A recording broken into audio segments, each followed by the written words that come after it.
En 1991, un groupe de plongeurs civils est tombé sur quelque chose qui n'avait pas de sens, un sous-marin reposant là où aucun sous-marin ne devrait être. Ce qu'ils ont découvert au cours des années suivantes réécrirait l'histoire et soulèverait de nouvelles questions inquiétantes. Parce que lorsqu'ils sont enfin entrés à l'intérieur, ce que les plongeurs de récupération ont trouvé à l'intérieur du sous-marin coulé de l'Allemagne nazie vous laissera sans voix. Voici l'histoire vraie de l'U-869, et cela commence par un mystère au fond de la mer. Le sous-marin fantôme de la Seconde Guerre mondiale. Dans les eaux sombres et agitées de l'Atlantique, pendant la Seconde Guerre mondiale, la mort pouvait survenir sans avertissement, sans pitié venant d'en bas. Les U-boats allemands rôdaient sous les vagues comme des requins silencieux et invisibles coulant des milliers de navires alliés avec une froide précision. Ces sous-marins étaient l'arme de terreur de Hitler en mer, coupant des routes d'approvisionnement vitales et laissant derrière eux une traînée d'acier et de pétrole. Parmi les centaines de U-boats lancés par l'Allemagne nazie pendant la guerre, la plupart ont été coulés. Certains ont été capturés, quelques-uns ont disparu sans laisser de traces. Et l'un des plus mystérieux de tous était l'U-869.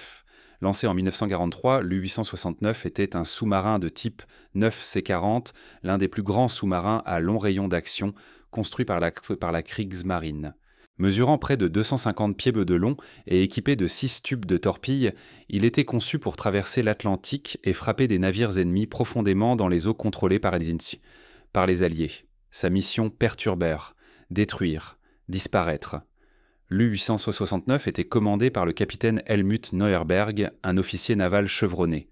À la fin de 1944, alors que les marées de la guerre tournèrent contre l'Allemagne, l'U-869 fut envoyé en patrouille de combat pour la première fois. Le plan, selon les archives de guerre, était de se diriger vers la zone de Gibraltar, un point stratégique où les navires alliés passaient par la Méditerranée. Mais il y avait le chaos dans la structure de commandement allemande à ce moment-là. Des erreurs de communication, des ordres contradictoires et une chaîne de commandement en déroute. On pense que la mission de l'U-869 a pu changer en cours de route. Le 11 février 1945, un destroyer américain et un bateau de la garde côtière ont signalé avoir rattaqué et coulé un U-boat allemand non identifié près de Gibraltar. Le rapport officiel l'a considéré comme un abattage confirmé. En se basant sur le timing et les mouvements projetés des U-boats, les Alliés ont conclu que le sous-marin détruit ce jour-là était l'U-869. La Kriegsmarine, vaincue et fragmentée, n'a offert aucun compte-rendu contradictoire. Et ainsi l'histoire était réglée. L'U-869 était présumé couler au large des côtes de Gibraltar, emportant avec lui ses 56 membres d'équipage vers une tombe aquatique. Pas de survivants, pas d'appel de détresse, aucune trace. Pendant des décennies, personne n'a remis en question cette version des événements. C'était une ligne dans le grand livre de la Seconde Guerre mondiale, un autre sous-marin ennemi qui n'est jamais rentré chez lui. Mais quand on regarde de plus près, l'histoire commence à se fissurer. Tout d'abord, il n'y avait pas de photographie confirmée ou d'image sonare d'une épave près de Gibraltar, correspondant aux dimensions ou à la signature de l'U-869. Les rapports de guerre étaient notoirement peu fiables, souvent basés sur une confirmation visuelle dans des conditions de combat chaotiques ou sur des suppositions faites sous pression. L'Atlantique était vaste, la technologie primitive, et les erreurs étaient courantes. Deuxièmement, aucune documentation allemande de cette période n'a jamais clairement indiqué la position finale de l'U-869. En 1945, la machine de guerre allemande s'effondrait. Le trafic radio était perdu. Les archives étaient incomplètes ou détruites. Les quelques journaux qui ont survécu étaient souvent ambigus. Certains experts pensent maintenant que l'U-869 n'a peut-être même jamais atteint le détroit de Gibraltar. Et il y avait un autre détail plus inquiétant, le silence radio. Les U-boats allemands devaient donc faire des rapports pendant les missions tant pour confirmer leur progression que pour recevoir de nouveaux ordres. L'U-869 a été entendu pour la dernière fois alors qu'il se trouvait encore dans l'Atlantique Nord, à des milliers de milles de son supposé site de décès. Après cela, rien. Silence. Comme si l'océan l'avait englouti tout entier. Plus les historiens et les chercheurs creusaient bien, plus ils trouvaient tas de questions. Le sous-marin a-t-il été mal identifié lors de cette bataille au large de Gibraltar? A-t-il été dévié sans que personne ne le sache? Ou quelque chose de bien plus inhabituel était-il en jeu? Pendant plus de 40 ans, l'U-869 est resté un mystère non résolu, navire fantôme perdu dans le temps, enterré sous des rapports contradictoires et des souvenirs fanés. Les familles des membres d'équipage n'avaient non pas de tombeau à visiter, pas d'épave à pleurer. Juste un nom gravé sur un mémorial et un dossier de guerre qui ne correspondait pas tout à fait. Même les experts ne pouvaient pas s'accorder. Les historiens militaires ont souligné l'attaque de Gibraltar et ont insisté sur le fait que l'affaire était close. Mais les plongeurs, les chasseurs d'épaves et les détectives amateurs n'étaient pas si sûrs. Et des décennies plus tard, quelque chose d'étrange est apparu sur sonar, au large des côtes du New Jersey. Les plongeurs de récupération ont rapidement vérifié et ce qu'ils ont trouvé vous laissera sans voix. Le mystère du New Jersey. Le mystère du New Jersey. L'Atlantique Nord, au large des côtes du New Jersey, est un cimetière d'acier. Sous les vagues reposent des centaines d'épaves, victimes de tempêtes de collisions et de guerres. Pour les plongeurs locaux, c'est à la fois un terrain de jeu et un puzzle, mais à l'été de cette année-là, un groupe de plongeurs d'épaves a trouvé quelque chose d'inédit. À l'époque, John Chatterton, Richie Kohler et une petite équipe de plongeurs expérimentés du Nord-Est recherchaient des épaves non identifiées à l'aide d'un sonar à balayage latéral. Les eaux au large des côtes étaient notoirement dangereuses. Courant fort, faible visibilité, plongée profonde. Ce n'étaient même pas des descentes occasionnelles. C'était de la plongée technique, une exploration à haut risque qui nécessitait une planification, une précision et des nerfs d'acier. À environ 60 miles au large de Point Pleasant, dans le New Jersey, à une profondeur de 230 pieds, leur sonar s'est illuminé avec une image. C'était un objet long et étroit en forme de torpille, reposant sur le fond marin. Quelque chose de fabriqué par l'homme, quelque chose de vieux. Mais quoi, la curiosité s'est transformée en obsession. Lorsqu'ils ont effectué leur première plongée sur l'épave, la visibilité était terrible, à peine quelques pieds. Le froid pénétrait leur combinaison. La structure était partiellement enfouie dans le sable et emmêlée dans des décennies de filets de pêche. Quelques passages autour de celle-ci ont confirmé l'évidence. C'était un sous-marin.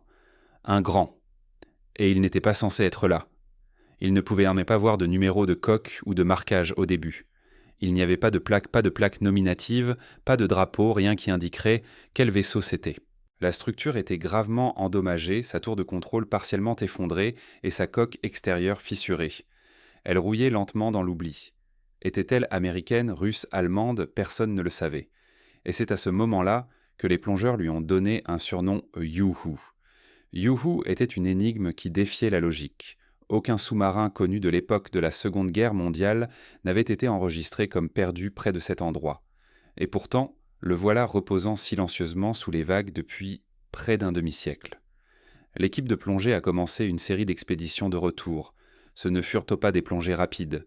Elles nécessitaient des mélanges de gaz trimix, des arrêts de décompression soigneux et une planification méticuleuse. Les risques étaient extrêmes.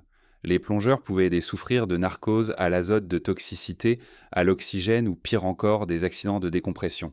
Mais chaque plongée rapportait de nouveaux indices. À l'intérieur de l'épave, ils ont trouvé des manomètres allemands étiquetés en unités métriques des tuyaux, des vannes et des instruments. C'était clairement un U-boat allemand. Mais lequel ? Ils ont récupéré de petits objets, des assiettes, des bols, des morceaux d'équipement, certains marqués de l'Aigle, de la Kriegsmarine, mais rien de définitif. Le tournant est survenu lorsqu'ils ont découvert un couteau à beurre terni mais intact, gravé du nom Orenberg, pas un numéro de modèle, un nom d'homme. Cela a tout changé. En utilisant des dossiers navals et des listes d'équipage, les plongeurs ont retracé le nom à une personne réelle, le marin Georg Orenberg, inscrit comme ayant servi sur l'U-869. Les plongeurs ont continué à creuser tant sous l'eau que dans les archives. Lors d'une plongée ultérieure, ils ont récupéré des collecteurs de vannes et des pièces de moteur diesel avec des numéros de série. Ils ont retracé ces numéros jusqu'au dossier du chantier naval Deschamag AG Weser, l'entreprise allemande qui a construit l'U-869. Les pièces correspondaient. Ils avaient réussi. Contre toute attente, ces plongeurs civils avaient identifié l'épave mystérieuse. En 1987, 6 ans après la première plongée, la marine américaine a officiellement reconnu que l'épave de sous-marin au large du New Jersey était en effet l'U-869. Les implications étaient énormes. L'U-869 n'avait pas été coulé près de Gibraltar comme les dossiers militaires américains le prétendaient depuis 1945. Il avait péri au large de la côte est américaine à 3000 miles, de là où l'histoire l'avait placé. Les plongeurs avaient éprouvé ce qu'aucun dossier de guerre n'avait jamais fait. Ils avaient physiquement localisé et identifié l'épave. Ils avaient retrouvé la vérité. Et ensuite, il y avait la réalisation troublante. Personne ne cherchait l'U-869 ici. Sans un petit groupe de plongeurs obsédés, il rouillerait encore dans l'anonymat, ne racontant jamais son histoire. La marine américaine et les historiens ont pris note. Les plongeurs d'épaves du monde entier l'ont élevé comme l'une des plus grandes identifications sous-marines jamais réalisées sans soutien institutionnel. Pas de militaires, pas de gouvernement. Juste une équipe de plongeurs récréatifs de la détermination et des centaines d'heures dangereuses au fond de l'océan. Mais le mystère n'était pas entièrement résolu. La grande question restait: comment l'U-869 a-t-il fini ici? Ses ordres de mission indiquaient Gibraltar. Les rapports de guerre le plaçaient en Europe. Alors comment a-t-il fini du mauvais côté de l'Atlantique? A-t-il été dévié? A-t-il reçu de nouveaux ordres secrets? Ou y avait-il une défaillance dans la communication qui a causé son comportement erratique? Aucun dossier n'a survécu pour répondre à cette question. Les journaux de la Kriegsmarine étaient incomplets, et les hommes à bord de l'U-869, chacun d'eux était l'un mort avec le sous-marin. Une tombe avait été trouvée. L'histoire semblait corrigée. Mais le véritable mystère de l'U-869 ne faisait que commencer. Mort par feu, ami ou quelque chose de pire. Lorsque les plongeurs de récupération ont confirmé que l'épave au large du New Jersey était sans aucun doute le U-boat allemand U-869, un nouveau mystère a émergé. Pourquoi a-t-il coulé? La question semblait simple. Mais à mesure que les plongeurs exploraient l'épave et que les chercheurs réexaminaient l'histoire, les réponses devenaient de plus en plus floues. Des théories concurrentes ont émergé, chacune soutenue par des preuves, chacune avec des lacunes qui rendaient la vérité difficile à atteindre. Les deux explications les plus en vue, largement débattues encore aujourd'hui, sont les suivantes. Premièrement, l'U-869 a été détruit par sa propre arme. Deuxièmement, il a été détruit au combat par des navires de guerre américains. Commençons par la première. Les torpilles allemandes pendant la Seconde Guerre mondiale étaient puissantes, mais loin d'être parfaites. Parmi leurs nombreux problèmes se trouvait une défaillance terrifiante, le Circle Runner. Une torpille conçue pour se déplacer droit pouvait, en raison d'un gyroscope défectueux ou d'une surface de contrôle, décrire un large arc finissant par revenir vers le sous-marin qui l'avait lancé. Le résultat, un abattage auto-infligé. Ce n'était pas théorique, cela s'est produit plusieurs fois pendant la guerre et chaque capitaine de U-boat connaissait le risque. Les partisans de la théorie du Circle Runner croient que c'est exactement ce qui a condamné l'U-869. Ils soutiennent qu'après avoir tiré une torpille improbablement pendant un combat ou un essai, l'arme a dévié de sa trajectoire et a fait demi-tour. Avant que l'équipage puisse réagir, elle s'est écrasée contre le flanc de leur propre sous-marin. Il existe des preuves circonstancielles pour soutenir cela. Tout d'abord, il n'y avait aucun signe que l'U-869 ait jamais engagé un navire ennemi. Aucun rapport de frappe de torpille, aucun dossier survivant d'une attaque tentée. Deuxièmement, l'épave montre des dommages internes significatifs compatibles avec une détonation de torpille, près ou contre la coque, mais pas d'une frappe directe de l'extérieur. Donc l'U-869 pourrait s'être coulé lui-même, mais la théorie n'est pas infaillible. Une autre théorie dit que l'U-869 a été localisé et détruit par deux navires de la marine américaine, l'USS Howard D. Crowe et l'USS Coiner. Selon cette version, le 11 février 1945, les deux navires ont détecté un sous-marin dans la région, peut-être par sonar ou hydrophone. Ils ont lancé une attaque coordonnée de charges de profondeur. Après la guerre, cet engagement a été crédité comme le coulage d'un U-boat non identifié plus tard cru être l'U-869. Les dossiers officiels de la marine américaine ont longtemps répertorié cela comme le sort final du sous-marin. Même lorsque les restes du sous-marin ont été trouvés plus tard au large du New Jersey, la marine a maintenu que ce sont toujours leurs charges de profondeur qui avaient sans causer le naufrage. À première vue, cette explication semble simple, mais elle soulève plusieurs questions difficiles. Tout d'abord, le timing. L'U-869 n'était pas censé être près de la côte Est. Ses ordres de mission étaient d'un pour Gibraltar. Si les navires de la marine avaient attaqué un sous-marin dans cette zone, pourquoi personne n'a-t-il fait le lien avec l'U-869 plus tôt? Deuxièmement, la localisation de l'épave elle-même. Le site de l'épave de l'U-869 ne correspond pas précisément aux coordonnées signalées par l'USS Howard D. Crowe et l'USS Coiner. C'est proche mais pas exact, assez proche pour susciter des doutes, mais assez éloigné pour soulever des questions. Troisièmement, les scans sonars et les évaluations des dommages. Les plongeurs qui ont exploré l'épave ont découvert que plusieurs tubes de torpilles étaient encore scellés. Si l'U-869 avait engagé un combat, pourquoi n'avait-il pas tiré toute ou aucune de ses armes? Pourquoi semblait-il apparemment pris au dépourvu? Au fur et à mesure que les plongeurs passaient pas plus de temps à l'intérieur du U-boat coulé, les indices peignaient un tableau contradictoire. La section avant du sous-marin montrait des dommages importants écrasés vers l'intérieur, tordus par la force. Certaines des compartiments internes étaient implosés, suggérant une onde de choc provenant de l'intérieur et non d'une charge de profondeur explosant à proximité. En même temps, certaines parties externes de la coque montraient des motifs de déformation qui pouvaient s'aligner avec des ondes de pression d'une charge de profondeur, mais ces marques sont moins sévères que prévu si le vaisseau avait reçu un coup direct d'en haut. Une observation se démarquait. La salle de contrôle et la salle de torpille étaient restées relativement intactes. Les dommages étaient sévères mais compartimentés. Cela pointe vers une explosion interne localisée, peut-être une torpille, qui a détonné alors qu'elle était encore dans le tube ou peu après son lancement. Ajoutant à la confusion, il y avait les positions de l'équipage à l'intérieur. Des restes squelettiques éparpillés au fil du temps suggéraient que personne n'avait atteint les écoutilles de secours. Il n'y avait aucune tentative de faire surface, aucun signe d'une montée d'urgence. Cela s'est produit rapidement, violemment, sans avertissement. Quoi que ce soit qui ait frappé l'U-869, que ce soit de l'intérieur ou de l'extérieur, a laissé l'équipage sans temps de réponse.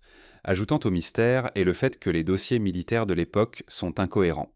L'U-869 était longtemps considéré comme n'étant nulle part près de la côte américaine, et le sous-marin prétendument coulé par des destroyers américains n'a jamais été définitivement identifié. Cela laisse place à une mauvaise identification des deux côtés.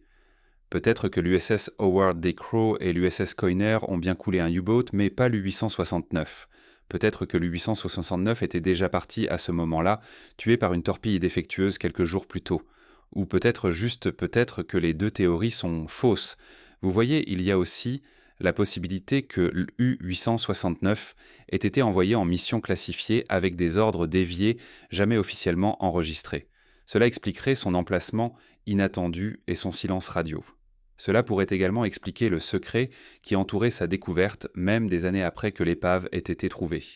À mesure que les preuves s'accumulaient, la réponse devenait de moins en moins définitive. Les deux théories s'appliquaient et les deux avaient d'immenses des failles.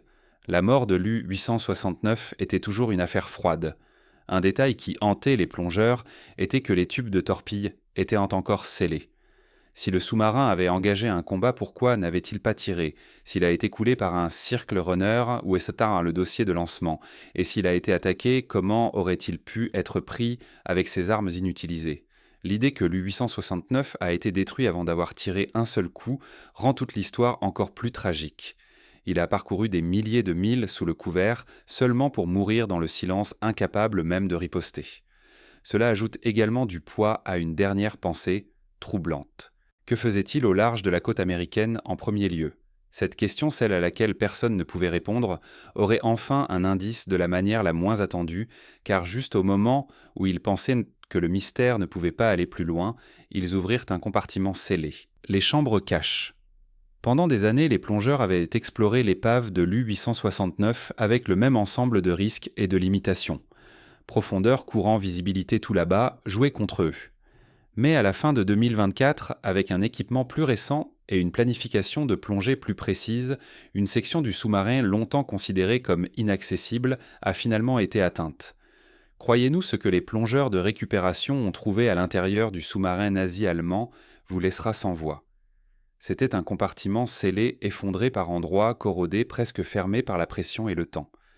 Selon des membres de l'équipe de plongée qui ont parlé sous anonymat, cette zone avait probablement été intacte depuis le jour où l'U-869 a touché le fond de l'océan en 1945. À l'intérieur, ils ont découvert ce qu'un plongeur a appelé une capsule temporelle parfaitement préservée. Le compartiment contenait des casiers personnels, des caisses de stockage verrouillées et des malles encore intactes, certaines avec des joints en caoutchouc à peine en place. Parmi les objets récupérés se trouvaient les restes standards de la vie à bord d'un sous-marin nazi, des boîtes de rationnement, des journaux de bord et des vêtements. Mais ensuite, ils ont trouvé quelque chose de bien plus inhabituel, des objets qui ont immédiatement attiré l'attention des historiens et des responsables du renseignement. Des sources familières avec l'enquête ont décrit la découverte d'un poignard cérémoniel appartenant à un officier de la Kriegsmarine. Sa lame serait que gravée d'un slogan utilisé par des unités navales d'élite. À côté, plié dans une caisse étanche, se trouvait un uniforme de cérémonie de la Kriegsmarine portant encore l'insigne de l'aigle de fer et un brassard rouge avec une croix gammée préservé mieux que quiconque ne l'aurait pensé. Mais ce qui est venu ensuite a stupéfié même les chercheurs les plus aguerris.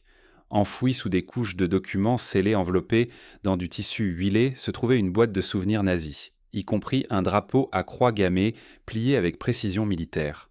À ses côtés se trouvaient l'un des tracts de propagande en anglais visant à susciter le mécontentement parmi le public américain, et ce qui semblait être un code partiellement crypté portant des marques de l'Abwehr, le service de renseignement militaire de l'Allemagne nazie. La découverte était si inattendue et si politiquement sensible qu'elle n'a jamais été rendue publique. La raison du secret. La possibilité que l'U-869 ne patrouillait pas seulement dans l'Atlantique. Il pourrait avoir été envoyé pour déployer des opérateurs ou des matériaux sur le sol américain. La théorie reste non confirmée, mais les implications sont inquiétantes. Un débarquement clandestin par un sous-marin nazi près de la côte américaine même à la fin de la guerre réécrirait ce que nous pensions savoir sur les opérations allemandes dans l'hémisphère occidental. Mais il y a une chose de plus, la culpabilité des survivants. Parmi les 56 hommes affectés à l'U-869, tous étaient censés être morts lorsque le sous-marin a coulé au début de 1945. Mais il manquait un nom sur la liste finale des victimes. Un homme qui devait être à bord, mais qui ne l'était pas. Son nom était Herbert Guszowski. Herbert avait été initialement affecté comme membre d'équipage à bord de l'U-869, lors de sa préparation pour le déploiement, mais en raison d'une maladie qu'il avait contractée avant le départ du sous-marin, il a été retiré de la mission. Un autre marin a pris sa place. L'U-869 est parti sans lui. À l'époque, ce changement semblait mineur, un ajustement standard du personnel, mais ce simple changement d'affectation allait définir le reste de sa vie. Pendant des décennies, Guszewski a vécu sous la même hypothèse que les historiens militaires et les familles des défunts, que l'U-869 avait été perdu près de Gibraltar, probablement détruit par des charges de profondeur alliées. C'était le dossier officiel accepté par la marine allemande et la communauté historique d'après-guerre. Puis, dans les années 1990, un groupe de plongeurs d'épaves américains, recherchant dans les eaux au large de Point Pleasant, dans le New Jersey, a découvert les restes d'un sous-marin coulé. Dans le cadre de leurs recherches, les plongeurs ont commencé à contacter les proches survivants de l'équipage original. Leurs efforts les ont conduits à Herbert, vivant en Allemagne des décennies après la guerre, mais portant toujours le souvenir de ceux avec qui il avait été formé.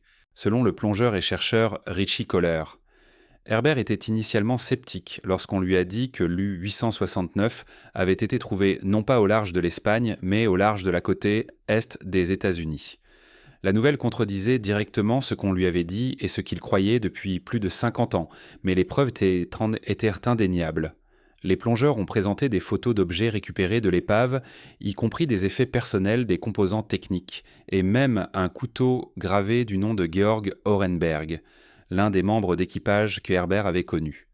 Richie et le plongeur John Chatterton, qui ont coécrit plus tard le livre Shadow Divers avec Robert Kersen, ont rappelé leur conversation avec Herbert.